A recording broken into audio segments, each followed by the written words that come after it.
Should parents face criminal charges if their child drowns at the beach? Authorities in Florida are weighing that question after a string of recent drownings during dangerous rip current conditions.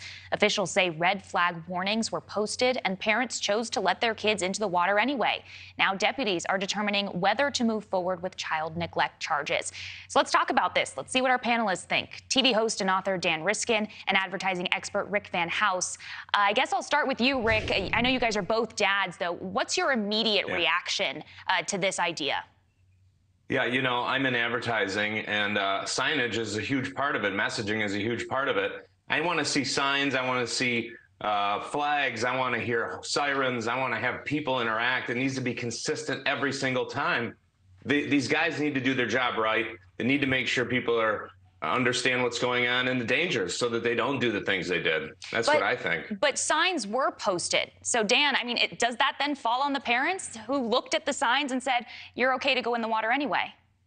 I mean, I grew up in Alberta, which is totally landlocked. And so if you show me a red flag, I don't know what that means. And so the question is, was the signage appropriate? And, you know, from an advertising perspective, you can ask the question, like, does it get the desired response? And sometimes more bells and whistles and more warnings don't work. That kind of backfires because you kind of go deaf to it. You start to ignore it. But there was a very real danger there for that poor family. And you can imagine, I mean, we're talking about parents who lost their children. And I can understand the logic behind charging them because ultimately the parents are responsible for taking care of their kids.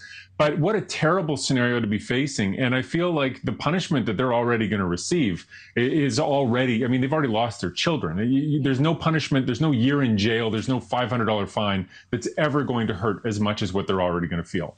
Sure. You know, some people, though, are comparing this to parents being charged for leaving their child in a hot car. Again, an incredibly sad, difficult situation. Do you agree with that, though, kind of comparing these two scenarios?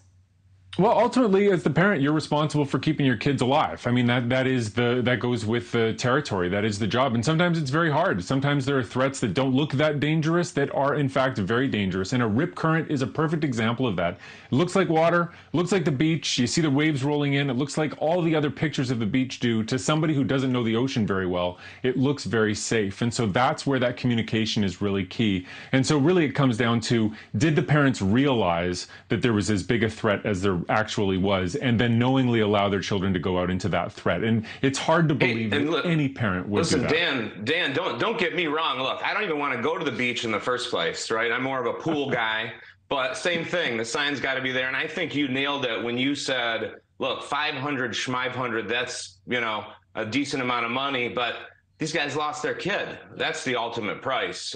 So this is a tragedy on many levels. Yeah, no winner either way, depending on which way you think about this conversation. Talking about personal responsibility, though, I also want to get your take on another topic. Adele has spoken out. She says it's time to stop throwing things at artists on stage. Let's listen to what she had to say. Like what's been going? Have you noticed how people are like forgetting show etiquette at the moment? People are throwing stage. Have you seen that? Dare you for something Ready to go. I mean, recent incidents include someone throwing a phone at Bebe Rexha while she was on stage performing.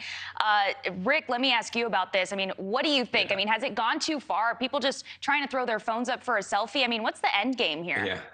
I mean, music is such a huge part of life. It's a huge part of advertising. It can turn a bad ad into a good bad ad just having the right music there. But listen, this woman's just trying to sell merch, right? She's not firing a BB gun at him. She's throwing a T-shirt at him. She wants people to go buy her merch, go to the store and get more T-shirts and sweatshirts just to have her merch in their hands. So I don't know. I mean, throwing anything at anybody for any reason other than a baseball doesn't really make much sense to me. So, you know, these guys in security have it tough. Yeah, Rick, is this the responsibility of the concert goers or the security who are there?